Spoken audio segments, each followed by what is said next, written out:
Hello student, good afternoon. Today we will going to discuss next topic of chapter is matter around us pure is concentration of a solution. कि जो solution है उसकी concentration है उसको हम किस प्रकार से represent करते हैं, या एक solution है उसके अंदर किसी भी अगर मान लीजिए कोई भी material है जो उसके अंदर dissolve किया गया है तो उसकी concentration कितनी है, तो ये हम कैसे कैलकुलेट करेंगे यही अभी हम डिस्कस करेंगे। तो जैसे कि सॉल्यूशन के बारे में आप पढ़ चुके हो कि सोल्यूट प्लस सोलवेंट मिलके क्या बनाते हैं, सॉल्यूशन बनाते हैं। जैसे कि हमने डिस्कस किया था मिक्सचर के रूप में, जैसे डिस्कस किया था होमोजीनियस, हेट्रोजीनियस, आपको ध्यान होगा सॉल्यूशन के बारे में भी है ना, साल्ट सॉल्यूशन था, सुगर सॉल्यूशन है, तो ये हम प्रीवियस वीडियो में डिस्कस कर चुके हैं। तो देखो जो कंसेंट्रेशन है सॉल्यूशन की वो हमारे पास कैसे रिप्रेजेंट करते हैं, द अमाउंट। देखो अब अमाउंट है वो मास की फॉर्म में भी हो सकता है और वॉल्यूम की फॉर्म में भी हो सकता है of solute present in a given amount, mass और वॉल्यूम ऑफ द सॉल्यूशन। समझ में आया बेटा? जैसे कि मास ऑफ सोल्यूट ले लिया, जो सोल्यूट है उसको मास की फॉर्म में ले लिया, वॉल्यूम की फॉर्म में नहीं लिया, और जो जिसके अंदर जैसे कि जो गिवन अमाउंट लिया ना, जो भी हमारे पास है ऑफ द सॉल्यूशन के अंदर वो भी किसकी फॉर्म में है, मास की फॉर्म में ही है। तो मीन्स यहाँ पर क्या है कि वो मास की फॉर्म में भी हो सकता है और वॉल्यूम की फॉर्म में भी हो सकता है। तो जो कंसंट्रेशन है ना, जैसे कि मान लीजिए उसकी मात्रा कितनी है, उसके अंदर कितनी कंसंट्रेशन है उसकी, मीन्स कितनी क्वांटिटी है, जस्ट यही इसी तरह से, लेकिन उसको हम परसेंटेज की फॉर्म में अभी हम डिस्कस करेंगे। तो कंसंट्रेशन है वो हमारे पास क्या होती है, the amount of solute present in a given amount of the solution, उसको हम क्या कहते हैं, कंसंट्रेशन। मींस कंसंट्रेशन हम कैसे निकालते हैं, किसी भी जो सॉल्यूशन की कंसंट्रेशन है उसको हम कैसे निकालेंगे, amount of solute to the amount of a solution. कि एक सॉल्यूशन के अंदर सोल्यूट की कंसंट्रेशन तो निकालनी है हमें, तो कितना सोल्यूट है उसके अंदर। जैसे कि मान लीजिए आपने जितने भी मार्क्स लिए तो वो टोटल मार्क्स में तो उसकी परसेंटेज निकालते हो, तो यहाँ पर भी वही चीज है कि कंसंट्रेशन ऑफ सॉल्यूशन है उसको हम कैसे रिप्रेजेंट करेंगे, amount of solute to the amount of a solution. समझ में आया बेटा? अब देखो यहाँ पर अब हमारे पास क्या है कि जैसे कि मान लीजिए एक सोल्यूट है उसको कम क्वांटिटी के अंदर डाला या ज्यादा क्वांटिटी के अंदर डाला या इतना डाल दिया कि उसके बाद में अब वो डिजोल्व ही नहीं हो रहा, तो डिपेंडिंग अपॉन द प्रोपोर्शन क्या कह दिया कि एक जो सॉल्यूशन है जिसके हम जस्ट कंसंट्रेशन की बात कर रहे हैं, तो वो हमारे पास डाइल्यूट भी हो सकता है या कंसंट्रेटेड भी हो सकता है, सैचुरेटेड भी हो सकता है और अनसैचुरेटेड भी हो सकता है। तो इन्हीं के बारे में अभी हम डिस्कस करेंगे, तो ये आप नोट कर लेना, ठीक है बेटा? उसके बाद में देखो depending upon the portion means कितना उसके अंदर उसको हमने डिजोल्व किया है, तो डिपेंडिंग अपॉन द, डिपेंडिंग ये सब आपको कंप्लीट नोट करना है बेटा समझते हुए। डिपेंडिंग अपॉन द मीन्स कितना हमने उसके अंदर डिजोल्व किया है, depending upon the proportion of a solute. एक सोल्यूट आप जानते हो ना, जैसे कि मान लीजिए हमने साल्ट सॉल्यूशन की बात की थी, तो जो साल्ट था वो हमारे पास क्या था, सोल्यूट था। तो depending upon the proportion of solute A solution can be, A solution can be क्या क्या हो सकता है बेटा, डाइल्यूट, डाइल्यूट ए सॉल्यूशन, या हम क्या कहेंगे कंसंट्रेटेड, कंसंट्रेटेड ए सॉल्यूशन, या हम क्या कहेंगे सैचुरेटेड। देखो ये क्या होते हैं, इनके बारे में अभी हम डिस्कस करेंगे। समझ में आया बेटा? तो depending upon the proportion of solute A solution can be क्या क्या हो सकते हैं, डाइल्यूट सॉल्यूशन हो सकता है, कंसंट्रेटेड सॉल्यूशन हो सकता है और सैचुरेटेड सॉल्यूशन हो सकता है, ठीक है बेटा? तो अगर मान लीजिए डाइल्यूट सॉल्यूशन किसको कहेंगे, इट कंटेन, इसी के मैं यहीं पर नोट कर लेना, सिंपल सी चीज है, इट कंटेन्स लेस सोल्यूट। अगर सोल्यूट हमने कम डाला है उसके अंदर मीन्स सोल्यूट कम है सोलवेंट ज्यादा है, ठीक है बेटा? और देखो वैसे तो हमारे पास सोलवेंट ज्यादा होगा ही सोल्यूट से, लेकिन उसकी जो क्वांटिटी है वो बहुत ही कम है। समझ में आया बेटा? जैसे बहुत ही कम थोड़ा सा डाला है तो उसको हम क्या कहते हैं, डाइल्यूट। और कंसंट्रेटेड किसको कहते हैं? It contains more solute. अगर बहुत काफी ज्यादा उसके अंदर, इतना भी ज्यादा नहीं मिला सकते क्योंकि हर एक की अपनी एक, जैसे कि अभी हम बता रहे हैं ना कि एक लिमिट होती है डिजोल्व करने की, तो फिर वो क्या बन जाता है? सैचुरेटेड। जब मान लीजिए जैसे कि सपोज करो आपके पास एक गिलास है और कोई शुगर है, आपने एक गिलास के अंदर शुगर मिलाते रहे, ऐसा तो नहीं है कि बहुत ज्यादा मिला लोगे। मीन्स अगर जब क्या होगी कि अगर हम जैसे टेम्परेचर को बढ़ाते हैं तब तो उसके अंदर हम और भी मिला सकते हैं, लेकिन एट ए गिवन टेम्परेचर के ऊपर कोई और सोल्यूट, ज्यादा सोल्यूट उसके अंदर डिजोल्व नहीं हो पाए, एक लिमिट के अकॉर्डिंग ही डिजोल्व हो पाए, तो उसको हम क्या कह देते हैं? फिर सैचुरेटेड कह देते हैं। तो इनके बारे में आप नोट कर लेना बेटा। डाइल्यूट सॉल्यूशन समझ में आ गया होगा, कंसंट्रेटेड और नो सैचुरेटेड सॉल्यूशन के बारे में क्या लिखोगे? No more solute, no more solute can be dissolved at a given temperature। Temperature को बढ़ाना नहीं है। आप जानते हो कि जब टेम्परेचर को हम बढ़ा देते हैं तो उसके अंदर काफी ज्यादा सोल्यूट है, उसको डिजोल्व भी कर लेते हैं। तो no more solute can be dissolve at a given temperature, it is called a saturated solution. इसको हम क्या कहेंगे बेटा? सैचुरेटेड सॉल्यूशन कहेंगे। तो depending upon the proportion a solution है वो क्या क्या हो सकते हैं? डाइल्यूट। तो समझ में आ गया होगा बेटा।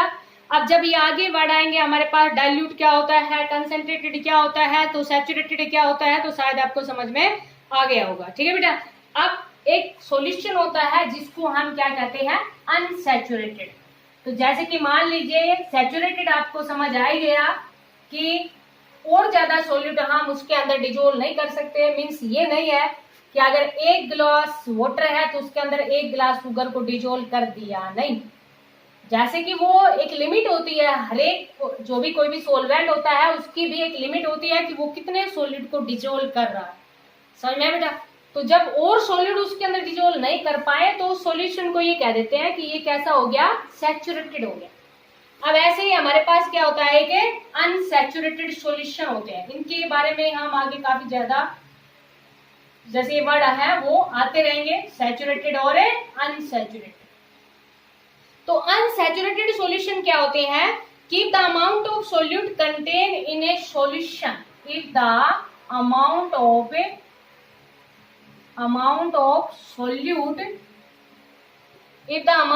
Solute contained in a solution less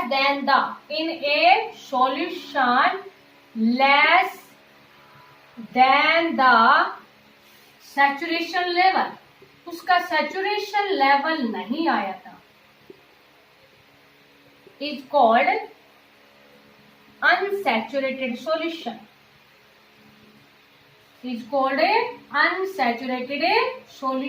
समझ में आया बेटा।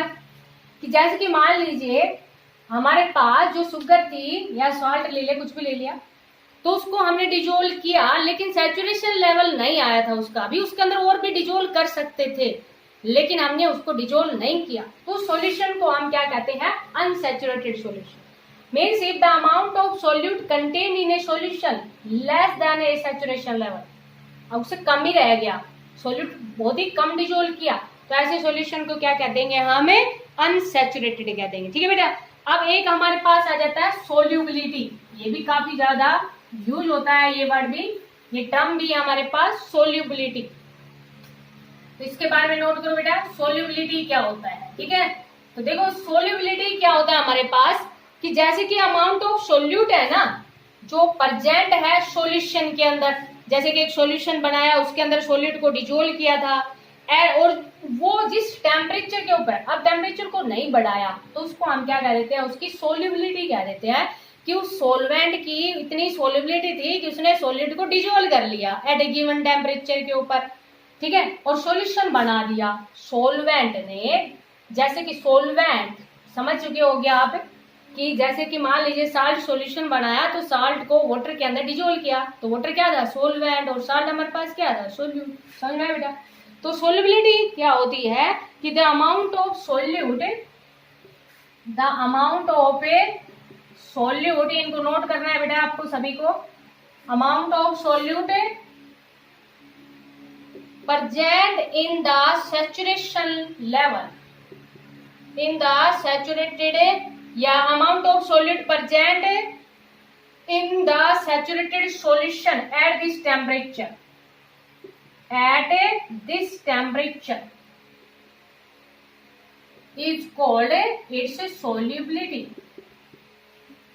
उसको हम क्या कह देंगे, उसकी solubility कह देंगे, समझ में। तो अमाउंट ऑफ सोल्यूट प्रेजेंट है ना एक सैचुरेशन सॉल्यूशन, मीन्स और ज्यादा उसके अंदर डिजोल्व नहीं कर पा रहे हैं, तो इट मीन्स उसकी इतनी ही सोल्यूबिलिटी, समझ में बेटा। तो amount of solute present in the saturation, या जो saturated solution at this temperature, उसको क्या कहेंगे, उसकी सोल्यूबिलिटी कहेंगे, समझ में बेटा।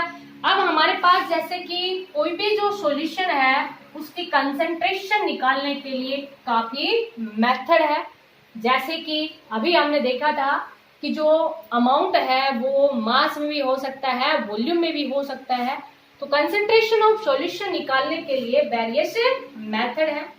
तो क्या नोट करेंगे हम, various method of expressing, various methods of expressing the concentration of solution, concentration of a solution, क्या क्या मेथड है, ठीक है बेटा। तो वेरियस मेथड है expressing the concentration of solution को। तो जैसे कि फर्स्ट है हमारे पास mass by mass percentage of solution, mass percentage of a solution means, देखो यहां पर क्या है हमारे पास, जैसे कंसंट्रेशन निकालने के लिए amount of solute to the amount of solution लिया था ना, तो यहाँ पर मास बाय मास परसेंटेज की बात कर रहे हैं। तो मास बाय मास परसेंटेज का मतलब मास ऑफ सोल्यूट और मास ऑफ ए सॉल्यूशन ले लेंगे, समझ में आया बेटा। तो mass by mass percentage of solution के अंदर क्या कहेंगे, मास ऑफ सोल्यूट, सोल्यूट को भी मास की फॉर्म में ले लिया, और मास ऑफ ए सॉल्यूशन, सॉल्यूशन को भी मास की फॉर्म में ले लिया, और परसेंटेज निकालने के लिए क्या करते हैं, 100 से मल्टीप्लाई कर देते हैं, समझ में आया बेटा। तो 100 से मल्टीप्लाई कर दिया। ऐसे ही हमारे पास जो सेकंड है वो क्या हो सकता है, mass by volume percentage of solution, volume percentage of a solution.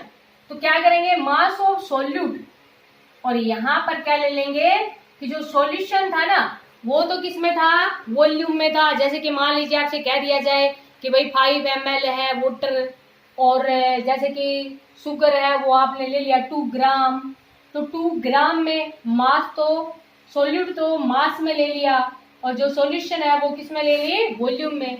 तो सेकंड क्या है, mass by volume percentage of a solution. Third हमारे पास क्या होता है, volume by volume percentage of solution, volume by volume percentage of solution means solute भी volume की फॉर्म में ही ले लिया, ठीक है बेटा। Volume of a solute to the volume of a solution, दोनों ही किसके फॉर्म में ले रखे हैं, वॉल्यूम की फॉर्म में ले रखे हैं, समझ आया। जैसे कि मान लीजिए इस पे एक न्यूमेरिकल डिस्कस करते हैं, उससे आपको समझ आ जाएगा। 100 से मल्टीप्लाई करेंगे तो किसके फॉर्म में आ जाएगा बेटा, ये परसेंटेज की फॉर्म में आ जाएगा। तो जैसे कि मान लीजिए एक न्यूमेरिकल लेते हैं कि कोई भी एक सॉल्यूशन है, ए सॉल्यूशन कंटेन्स, कुछ भी ले लो, जनरल न्यूमेरिकल ले लिया, एक सॉल्यूशन है उसके अंदर 30 ग्राम ऑफ शुगर ले लिया, 30 gram of sugar dissolved in 370 gram of water. Means आपको एक बार समझ में आ गई होगी कि दोनों ही हमने किस में ले रखे हैं, मास की फॉर्म में ले रखे हैं। तो हमें निकालना है calculate the concentration of, calculate a concentration, ठीक है बेटा। तो concentration of solution, concentration of a solution कैसे बताया था आपको, amount of solute to the amount of solution. अब दोनों ही मास में है तो mass of solute divide by mass of a solution. अब समझ में आया बेटा आपको? अब देखो मास ऑफ सोल्यूट तो हमारे पास दिया हुआ है, मास ऑफ ए सोल्यूट कितना दिया हुआ है 30 ग्राम, और मास ऑफ सॉल्यूशन, अब देखो कुछ न्यूमेरिकल्स ऐसे होंगे जिसमें हमें यहाँ पर जैसे कि सोलवेंट ना देके सीधा क्या कह देंगे, सॉल्यूशन कह देंगे। समझ में आया बेटा? तो ये हमारे पास क्या है, मास ऑफ ए सॉल्यूशन 30 ग्राम को डिजोल्व किया 370 में, तो 30 प्लस 370 तो सॉल्यूशन कितने का बन गया, 400 ग्राम का बन गया। अब हम कंसंट्रेशन ऑफ सॉल्यूशन निकाल देंगे, कंसंट्रेशन ऑफ ए सॉल्यूशन। तो देखो बेटा मास ऑफ सॉल्यूट कितना है 30, मास ऑफ सॉल्यूशन कितना है 400 और मल्टीप्लाई 100, 0 से 0 कैंसिल हो गई, और यहाँ हमारे पास 2 से कैंसिल हो जाएगा, कितना आ जाएगा 15, और जब इसको हम डिवाइड करेंगे तो हमारे पास कंसंट्रेशन ऑफ सॉल्यूशन कितनी आ गई 7.5%। समझ में आया बेटा? तो मीन्स यहाँ पर हमारे पास मास बाई मास के फॉर्म में भी हो सकता है, वॉल्यूम बाई वॉल्यूम की फॉर्म में भी हो सकता है, या मास बाई वॉल्यूम की फॉर्म में भी हो सकता है। तो शायद आपको समझ आ ही गया होगा कंसंट्रेशन ऑफ ए सॉल्यूशन किस प्रकार से हम कैलकुलेट करते हैं। तो इसको आप अच्छे से अंडरस्टैंड करना, साथ में नोटबुक में नोट करना। Thank you.